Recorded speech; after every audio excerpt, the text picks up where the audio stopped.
Hi hello నమస్తే. నేను మీ సుగుణ నాయుడు.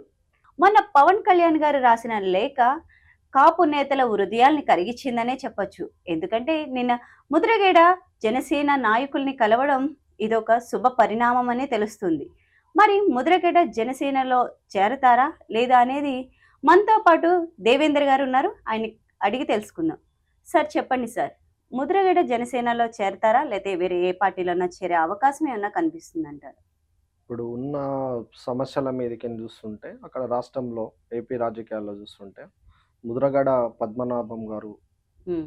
కాపు సంఘాల నేత కాబట్టి, జనసేన పార్టీని కలవడం అనేది శుభసూచకంగా మనం భావించొచ్చు. ఎందుకంటే, ఒక నాయకుడు ఏదైనా నిర్ణయం తీసుకున్నప్పుడు, ఆ నాయకుని సిద్ధాంతాల ప్రకారమే మన పాలిటిక్స్‌లో గానీ, ఎక్కడైనా గాని ఒక పరిగణలోకి తీసుకుంటారు.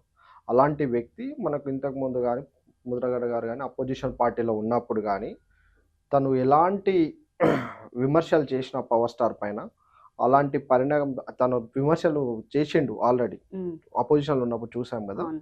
ముద్రగడ గారు వైఎస్ఆర్ పార్టీలో అపోజిషన్‌లో ఉన్నప్పుడు చేశారు గానీ, అలాంటి మాటలని తను పరిగణలోకి తీసుకోకుండా, తను కాపు సంఘాల నేతగా భావించి, తనకన్నా సీనియర్ క్యాండిడేట్ గాబట్టి, ఒక నాయకుడు గాబట్టి, తనకిచ్చిన మర్యాదతోని ఒక లిఖితపూర్వకంగా ఒక లెటర్‌లో అనేది ఇవ్వడం అనేది చాలా గర్వించదగ్గవలసిన విషయము. ఒక నేత అపోజిషన్ నుంచి మన దగ్గరకొస్తున్నప్పుడు, ఆ నేతని ఎలా రియాక్టివేషన్ జేసుకోవాలనేది పవన్ కళ్యాణ్ గారికి తన వెళ్ళే వే గాని చాలా పర్టిక్యులర్‌గా మనకనిపిస్తున్నది.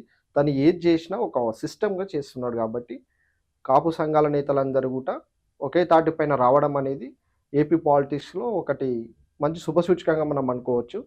రాబోయే ఎలక్షన్స్‌లో ఇప్పుడు వచ్చే ఎలక్షన్స్‌లో ఇదనేది ఒక లైన్ మీద వెళ్తే వీళ్ళంతా కాపు సంఘాల నేతలు గాని వీళ్ళంతా ఒక లైన్ మీద వెళ్తే, కాపు సంఘాల నుంచి ఒక నాయకుడు సీఎం గూడా కావచ్చు అనే ఉద్దేశంతోనే అందరూ గూడా ఒకటే తాటి పైన వస్తున్నారు గాబట్టి, ముందు తరాల్లో ముందుకి అంటే నెక్స్ట్ ఎలక్షన్‌లో గెలిచినంక కాపు సంఘాలకనేది ఒక గుర్తింపు అనేది సెపరేట్ ఒక క్యాడర్ అనేది ఉంటది కాబట్టి, దీన్ని బట్టి పరిగణలో తీసుకొని ముద్రగడ గారు జనసేనలోనే ఉండొచ్చని నేను అనుకుంటున్నా. మనం చూసుకున్నట్టయితే సార్, ముద్రగడకి వైసీపీ నుంచి రాజ్యసభ సీటు, ఆయన కొడుక్కి ఎమ్మెల్యే టికెట్ ఇస్తారని కొన్ని ఊహాగానాలైతే వినిపిస్తున్నాయి. మరి ముద్రగడ వైసీపీ వైపు ఏమన్నా మళ్ళీ మళ్ళే అవకాశం ఏమన్నా ఉంటదంటారా? లేదు ఆయన జనసేన వైపే వస్తారంటారా? ఇప్పుడు రాజకీయంలో ఒక్కోసారి పెనుమార్పులనేటివి జరుగుతుంటాయి. ఆ! జరిగినప్పుడు తనకు సంబంధించిన క్యాడర్ కోసం గాని, తన తీసుకున్న వే గాని హ్మ్. అనేదాన్ని పరిగణలోకి తీసుకుంటారు పబ్లిక్ అనేవాళ్ళు. తీసుకొని దాన్ని వెనకాల ఆయన తీసుకున్న నిర్ణయాల బట్టి వెనక అనేది ఫీడ్‌బ్యాక్ అనేది ఉంటది. ఉంటది. కాబట్టి ఇప్పుడు ప్రెజెంట్ ఆయన ఉన్న దృష్టి జనసేనతోని కలవడం అనేది చాలా హర్షంగా భావించడం సంతోషకరంగా విషయమే కాబట్టి, వైఎస్ఆర్‌సీపీ పార్టీ అనేది తనకు ఒక రాజ్యసభ సీటు గాని, ఎమ్మెల్యే టికెట్ సీటు గాని ఇస్తడం అనేదంటే, ఒక కుల నాయకులని రెచ్చగొట్టే ఒక విధంగా అంటే మార్పు చెందుతున్న వాళ్ళని మళ్ళీ రిటర్న్‌గా తన దగ్గర తీసుకోవాలని ఒక వెలలాగా వేయడం అనేది అనిపిస్తుంది. మీరేసే క్వెషన్‌లో అలా అనిపిస్తుంది. హ్మ్. తను వెళ్తాడా అనేది వెల్ వెళ్ళేటోడైతే ఇక్కడ రాకుండే. కానీ నాకు తెలిసయితే జనసేన పార్టీతోని కాపు సంఘాల నాయకుల్ని అందరూ కలిసి ముందుకు వెళ్ళాలి. ఒక సిస్టమ్‌గా ముందుకెళ్ళి నెక్స్ట్ ఎలక్షన్‌లో వాళ్ళు గెలవాలి. వాళ్ళ సంఘాల నుంచి ఎవరైనా వాళ్ళ జాతికి సంబంధించిన పర్సన్ ఎవరైనా ఒక లీడర్ అయితున్నప్పుడంటే గర్వంగా ఫీల్ అయితారు. ఆ! అలాంటప్పుడు వెళ్ళినప్పుడు ఆ వేలో వెళ్ళినప్పుడు ముద్రగడ పద్మనాభం గారనేది మెయిన్ పాయింట్‌గా తను కాపు సంఘాల నుంచి ఒక ఫీడ్‌బ్యాక్ అనేది ఉంది గాబట్టి తనకు ప్లస్ పాయింట్ అయితది గాబట్టి మళ్ళీ రిటర్న్ అనేది వెళ్ళకపోవచ్చని నేను అనుకుంటున్నా. ఎందుకంటే ఎలక్షన్‌లో తను తీసుకున్న నిర్ణయాలు ఏవైతే ఉంటాయో అవనేటియి పబ్లిక్ చూస్తారు గాబట్టి పబ్లిక్ దృష్టిలో పెట్టుకొని ముందుకెళ్తాడు. హ్మ్. ఇప్పుడు వీళ్ళు కాపు సంఘాల నాయకులందరూ గూడా ఒక తాటి పైన రావడం అనేది ఏపీలో చాలా గర్వంగా ఫీల్ గావాల్సిన విషయం వాళ్ళు.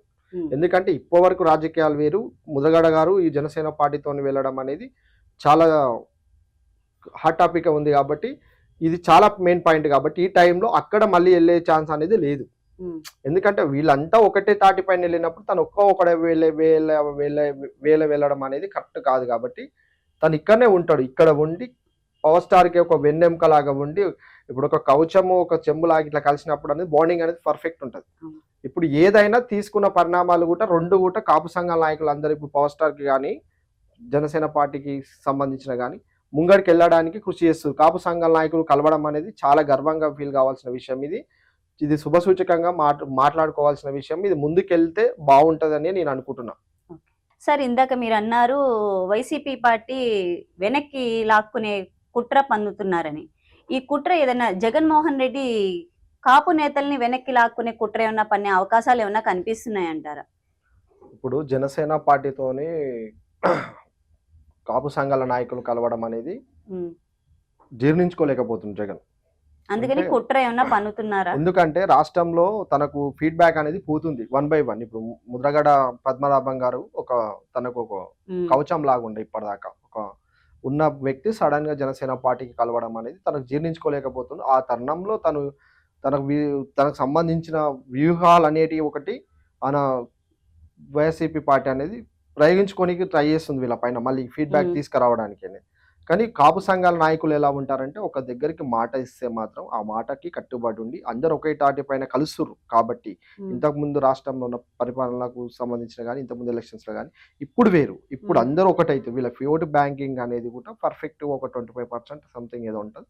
అంత పర్ఫెక్ట్గా కలవడం అనేది ఇది ఫస్ట్ టైం. ఎందుకంటే ఒక కాపు సంఘాల నాయకుడి నుంచి మన జనసేన పార్టీకి సంబంధించిన అధ్యక్షుడు ముందుకెళ్తున్నాడు కాబట్టి అందరూ ఒకే తాటి పైన కలవడం అనేది జనసేన పార్టీతోని ఉంటుంది. కాబట్టి వీళ్ళతోనే టైఅప్ అయి ఉంటారు వాళ్ళు. ఉమ్. వైఎస్ఆర్సీపీలోకి వెళ్తే మళ్ళీ వైఎస్సీ పార్టీలోకి వెళ్తే మళ్ళీ రిటర్న్ అనేది వెళ్తే చాలా కష్టం అవుతుంది. ఉమ్. ఎందుకంటే వాళ్ళ దగ్గర ఏం చేద్దామన్నా ఏమీ లేదు. ఉన్న తరుణంలోనే ఇక్కడ వచ్చినట్టు అనిపిస్తుంది. మళ్ళీ వెళ్ళడం అంటే మళ్ళీ కుల రాజకీయాలకు రెచ్చగొట్టినట్టు అవుతుంది జగన్ది. కాబట్టి అక్కడ వెళ్ళరు. ఎందుకంటే ఒక మాట ఇచ్చినంటే అక్కడనే వీళ్ళు ఉంటారు కాబట్టి ఇక్కడనే ఉంటారని అనుకుంటున్నారు. జగన్ పరిపాలనకు ఈ పరిపాలనకు చూడాలి, ఇది కొత్త ప్రభుత్వము, కొత్త పార్టీ, మళ్ళీ ఒకసారి ఛాన్స్ ఇద్దామని ఇక్కడ అందరు కలిసి వెళ్తే ఒక కాపు సంఘాల నుంచి గెలిచిన నాయకుడు ఉంటారని వీళ్ళ ఒకే తాటిపైన వాళ్ళ జాతికి సంబంధించి కాబట్టి ఇటే ఉంటారని నేను అనుకుంటున్నాను. అంటే ఇప్పుడు మీరు అన్నారు కాపు నేతలందరూ కలిసిగట్టుగా పనిచేస్తున్నారు, కలిసిగట్టుగా ఉంటారు, వాళ్ళు వెనక్కి తగ్గే ప్రసక్తి లేదంటున్నారు. మరి ఒకవేళ జగన్ ఏమన్నా బీసీలను రెచ్చగొట్టే అవకాశం ఏమన్నా కనిపిస్తుంది అంటారు?